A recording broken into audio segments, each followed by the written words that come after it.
Good evening mga idol, andito po tayo ngayon, magbubulay po ako ng labong. Gagayatin ko na to idol.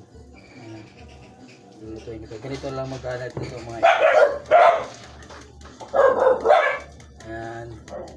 Para hiwa mo ng pino mga idol. Ayan. Kasi wala kaming ano mga idol wala kami nung ano yung gagano ni panggayat na ano. Ito kaya ganito lang diskarte dyan.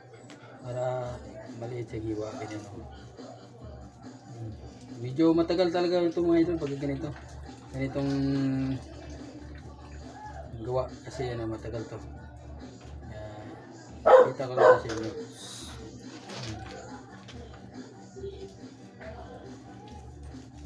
Pero masarap to mga idol. Adubuhin ko lang to. Minsan to, sarap din to sa gata. Haluan ng gataan, haluan ng saluyot. Kaso lang, naggata na ako kanina ng tanghali. Ano naman, gulay ng puso ng saging naman yung kanina tanghali. Kaya ngayon ito labong. Adubuhin ko lang to. Ricados lang ano nito. Dapat to, talo na to mga idol.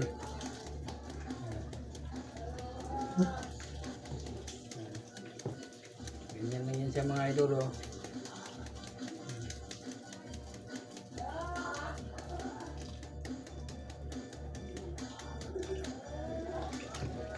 Mga idol, hiningi ko lang to mga idol.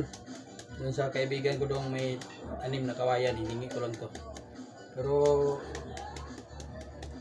tsamba, hindi nakatanggi yung may-ari. Kaya shout out pala kay Kulot. Kulot na may-ari ng kawayan mga idol.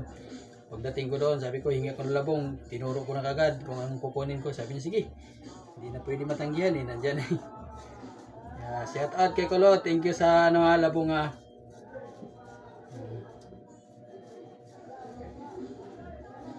kahit 2 minutes lang siya, pwede na siya.